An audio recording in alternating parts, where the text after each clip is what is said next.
Vavachi families വ്ലോഗിലേക്ക് എല്ലാവർക്കും സ്വാഗതം. അപ്പോഴേക്കും ഇന്നൊരു കുഞ്ഞ് മോട്ടിവേഷൻ വീഡിയോയാണ് ഉൾപ്പെടുത്തിയിരിക്കുന്നത്. എൻ്റെ വീഡിയോ ആദ്യമായി കാണുന്നവരാണെങ്കിൽ മറക്കാതെ ഒന്ന് ലൈക്ക് ചെയ്യുക, അതുപോലെ തന്നെ സബ്സ്ക്രൈബ് ചെയ്ത് സപ്പോർട്ട് ചെയ്യാനും മറക്കരുത്. അപ്പം ശരി, നമുക്ക് വീഡിയോയിലേക്ക് പോകാം. നമ്മുടെ ഈ ചെറിയ ജീവിതത്തിൽ മനസ്സിലാക്കുക എന്നത് വളരെ പ്രയാസമാണ്. ഒരു വ്യക്തിയെ നമ്മൾ മനസ്സിലാക്കുക എന്നത് ആരെയായാലും, ഏത് ബന്ധമായാലും, സൗഹൃദത്തിലാവാം, കുടുംബജീവിതത്തിലാവാം, ഏത് ബന്ധത്തിലായാലും ഒരു വ്യക്തിയെ മനസ്സിലാക്കുക എന്നത് വളരെ പ്രയാസമുള്ള കാര്യമാണ്. നമ്മൾ പറയും നമുക്ക് നമ്മുടെ ഭർത്താവിനെ അറിയാം, അല്ലെങ്കിൽ എൻ്റെ കൂട്ടുകാരി എനിക്ക് നന്നായിട്ട് അറിയാം എന്നെല്ലാം പറയും. പക്ഷേ ജീവിതത്തിൽ ഒരിക്കലും ഒരു വ്യക്തിയെയും പൂർണ്ണമായി മനസ്സിലാക്കാൻ കഴിയില്ല. മനസ്സിലാക്കുക എന്നത് അറിവിനേക്കാൾ ആഴമേറിയ ഒരു കാര്യമാണ്. നമ്മളെ അറിയുന്നവർക്ക് ഒരുപാട് പേർ ഉണ്ടാകും, എന്നാൽ നമ്മളെ മനസ്സിലാക്കാത്തവർ വളരെ ചുരുക്കമേ കാണൂ.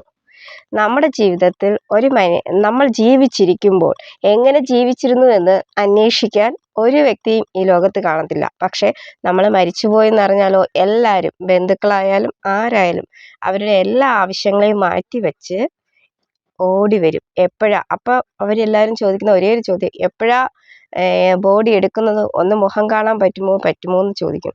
പക്ഷെ അങ്ങനെയല്ല. ഇന്നത്തെ ജീവിതത്തിൽ നമ്മൾ പലപ്പോഴും മറന്നു പോകുന്ന ഒരു വിഷയം എന്ന് പറയുന്നത്, നമ്മുടെ സ്നേഹിതരാകട്ടെ, നമ്മുടെ ബന്ധുക്കളാവട്ടെ, ആരുമായിക്കോട്ടെ, അവരുമായിട്ടുള്ള സൗഹൃദം അല്ലെങ്കിൽ ഏത് രീതിയിലുള്ള ബന്ധങ്ങളാണോ നമുക്കുണ്ടാകുന്നത്, അത് നമ്മൾ എന്ത് ചെയ്യുക, മുന്നോട്ട് കൊണ്ടുപോകുമ്പോൾ എപ്പോഴും ശ്രദ്ധിക്കേണ്ട ഒരു കാര്യം, അവർ എങ്ങനെ ജീവിക്കുന്നു, അവരുടെ കഷ്ടങ്ങൾ, ബുദ്ധിമുട്ടുകൾ, അവരുടെ വേദനകളിൽ ആശ്വാസമായിരിക്കുക.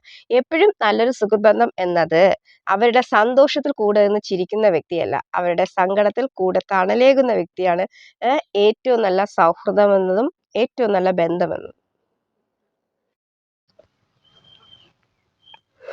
ബന്ധങ്ങൾക്കിടയിൽ വിശ്വസ്തത ഉണ്ടായിക്കഴിഞ്ഞാൽ ഒരു വ്യക്തിയുടെ നിശബ്ദത പോലും മനസ്സിലാക്കാൻ കഴിയും. കാരണം നമുക്കൊരു സൗഹൃദമാകട്ടെ, കുടുംബജീവിത ബന്ധമാകട്ടെ, നമ്മൾ പരസ്പരം അവരെ മനസ്സിലാക്കുന്നു എങ്കിൽ, നമ്മൾ അവരുടെ മുഖത്ത് നോക്കുമ്പോൾ ഒരു വിഷമം കണ്ടാൽ, അല്ല അവരുടെ എന്നുമുള്ള ആ മുഖത്തുള്ള ഫീലിങ്സ് ഒന്നും മാറിക്കഴിഞ്ഞാൽ നമുക്ക് പെട്ടെന്ന് മനസ്സിലാക്കാൻ കഴിയും. അങ്ങനെ നിശബ്ദത പോലും മനസ്സിലാക്കാൻ കഴിയുന്ന ഓരോ ബന്ധങ്ങളുണ്ട്. എന്നാൽ വിശ്വാസമില്ലെങ്കിൽ ഓരോ വാക്കുകളും തെറ്റിദ്ധരിക്കപ്പെടും. നമുക്ക് ഒരാളോട് വിശ്വാസമാണെങ്കിൽ അവർ നമ്മളെ വഴക്ക് പറഞ്ഞെന്ന് വിചാരിച്ചു നമ്മൾ ആ രീതിയിൽ എടുക്കുള്ളൂ. പക്ഷേ ആ വ്യക്തിയെ നമുക്ക് വിശ്വാസമില്ലെങ്കിൽ ആ വ്യക്തി നമ്മളെ എന്ത് പറഞ്ഞാൽ എന്ത് ചെയ്യും, നമ്മൾ നെഗറ്റീവായിട്ട് എടുക്കുള്ളൂ. എങ്കിലും അത് പറഞ്ഞല്ലോ, അത് നമ്മുടെ മനസ്സിൻ്റെ ഉള്ളിലിരിക്കും. നമ്മൾ അവരെന്ത് പറഞ്ഞാലും അത് തെറ്റിദ്ധരിച്ചുകൊണ്ടേയിരിക്കും. വിശ്വാസം എന്നത് ബന്ധങ്ങളുടെ ആത്മാവാണ്. ഏത് ബന്ധമാകട്ടെ, ഏതൊരു ബന്ധത്തിൻ്റെ വിജയം എന്നത് ഒരു വിശ്വാസമാണ്.